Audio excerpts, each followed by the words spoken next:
বন্ধুরা এ দেখো এখন কচু পোতা হচ্ছে। আজকে বাড়িতে আছি, শরীরটা খুব খারাপ, সেই জন্য কাজে যাইনি, তো এটাই করছি। ওখানে বাবা জল খাচ্ছে, কাজ করছিল এতক্ষণ ধরে। ওখানে মা কাজ করছে। ওখানে কচি দেখো কি করছে, কোদাল চালাচ্ছে, মাটি কুপাচ্ছে। মল্লিকা দাঁড়িয়ে দেখছে, কোনো কাজ করে না। আমরা এখন কচু কুচ্ছি। তুমি খালি মার খাচ্ছ।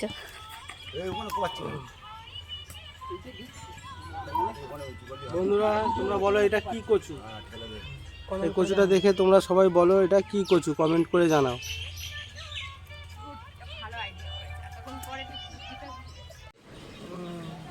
এরকম চেপে এরকম ধরি মাঝখানে এরকম বসে ছেড়ে যাবে, এরকম চেপে দিচ্ছি, ফের এখানটা দিতে হবে, এরকম ওখানে দিচ্ছি, এই তো দিচ্ছি, দিয়েছো এরকম এক বেগত অন্তত ওই রকম ফের এখানে চেপে চেপে মাটি পড়ে আছে। দড়িটা টানলি হবে না, সাই সরে যেতে এদিকে 1 ইঞ্চি ডান হাত আছে, জোরে পুঁতে দেবে আস্তে আস্তে।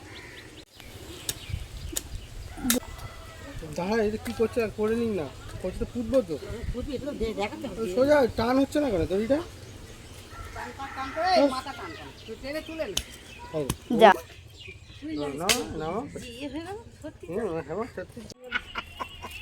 কোথায় কচু পুঁতবে এখন খুঁজে পাচ্ছে না। কথা কথা মারছে কেন? এরকম করলে আমি কাজ করবো না।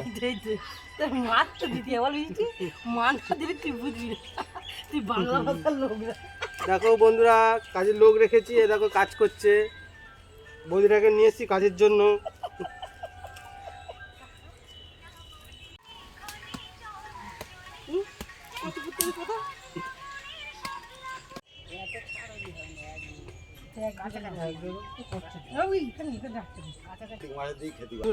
কচু চাষ করতে গেলে তোমাদের এরকম সিস্টেমে করতে হবে। এরকমভাবে একটা লাঠি মাপ নেবে, 1 হাত মাপ নিয়ে এরকমভাবে সরিয়ে এতটা গ্যাপ দিতে হবে। গ্যাপ দিয়ে তারপরে এই গ্যাপটা থাকলে কি হয়, তাহলে কচুটা ভালো হবে।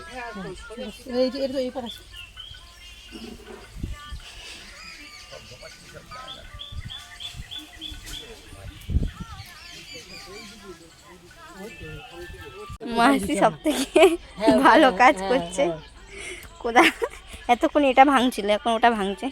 ওটা শুধু নিয়ে না, ওই ভিডিওটা এরকমভাবে কচুগুলোকে পরস্পর মাটিতে পুঁতে দিতে হবে। দেওয়ার পরে তোমরা সবাই কী করবে, কোদাল দিয়ে, ওই দেখো ওইদিকে দেখো বাবা যেরকম কোদাল দিয়ে মাটি চাপা দিচ্ছে, ওরকম মাটি চাপা দিতে হয়, ঠিক আছে? সব দিকটা হয়ে গেছে। এই দেখো বন্ধুরা, পুরো কমপ্লিট হয়ে গেছে কাজটা, সব কচু বসানো হয়ে গেছে, আর নেই, সব কাজ কমপ্লিট হয়ে গেছে করা।